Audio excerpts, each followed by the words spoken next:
everyone here, who has, I want to hear methods that you do to break an attack.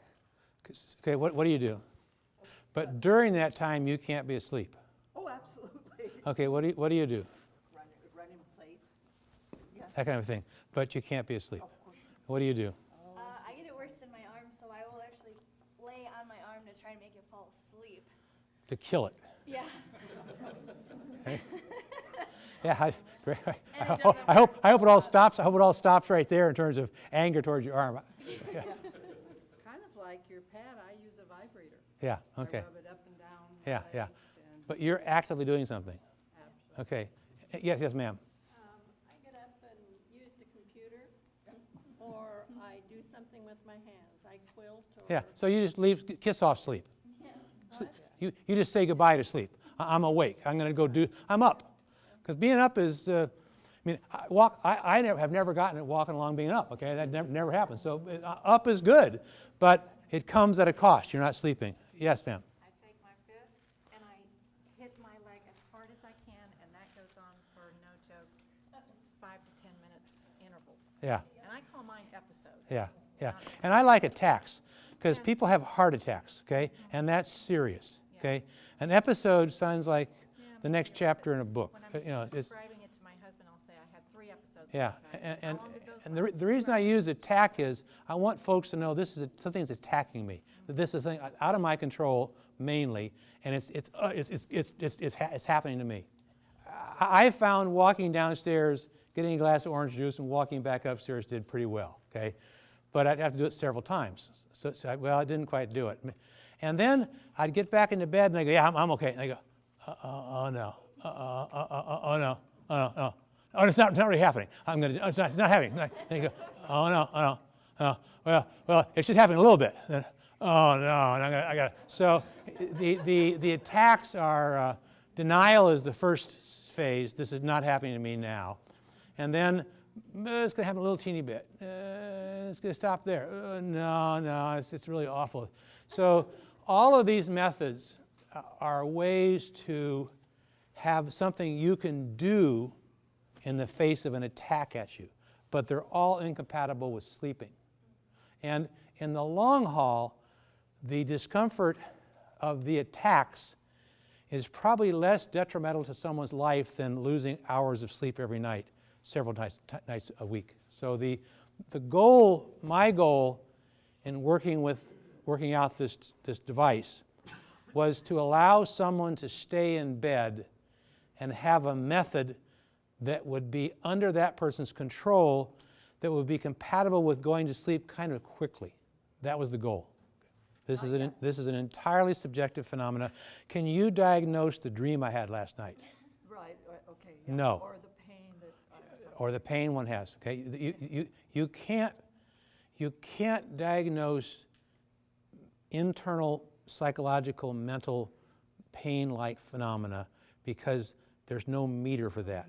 And everyone wishes there were. It is entirely subjective, and I believe it always will be. You'll read articles about functional MRI machines showing increased activity in the amygdala. And what's that mean? I mean, no one has any idea what causes a dream, let alone a sensory experience that's like a dream. So I think in our lives it's going to be someone has to say, this is what I'm experiencing, and this is how much it is for me, and this is what it's doing over time. We can talk about frequency of attacks, how long they last. We can talk about how many in some period of time. If we talk to the patient or we have them write things down, we can learn about it, but we can't put a meter in and measure how much that thing is. So my goals were simple. I personally wanted to remain in bed during an attack. I didn't want to go for the orange juice circuit. Okay, that was, didn't mind it much, but that was 20 minutes because I wasn't going to go back to sleep right away again. Then it didn't handle it. I went back, symptoms came on, and it went multiple cycles. I wanted to focus on something, and so my partner, whose wife is here, Mike Jones, and I, we operate 3 little buildings about the size of a muffler shop, and inside of there are all kinds of machines to make machines and to do medical testing of various sorts. And we created a small bedroom, and then we advertised in the paper for folks who had restless leg syndrome at a level of 15 or above on the standard international scale.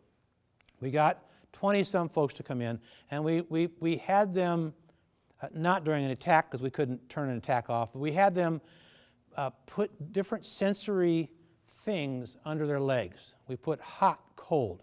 We put things that thumped. Somebody thumps. Okay, we put things that vibrated. We put a light on that was just a light. We put a light that you could control. We put sound. We did all kinds of things that were sensory inputs, because all of those are things that are part of your sensations. For example, the light bulb by itself, people looked at it and said, "Are you crazy? I mean, are you crazy?" But when the light bulb had a rheostat, whoa, man, I'm getting the love. Some folks thought the light bulb was kind of giving them good vibrations. Other folks found that if they can control sound, they had some sense that maybe I could use this. We used both of those modalities as shams, as not treatment later on during 2 trials. We found that across the most people, being able to control vibration at some level was generally pleasant. For about 10%, it was not pleasant. It was unpleasant. We included those folks because of the trial design, but we knew for about 10% of folks, vibration is just not their sensory sort of thing. Yes? Okay, a TENS machine. Oh, God.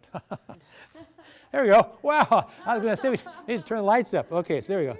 I came running in from the street and was glad to get here. So a TENS machine is you can excite a sensory nerve.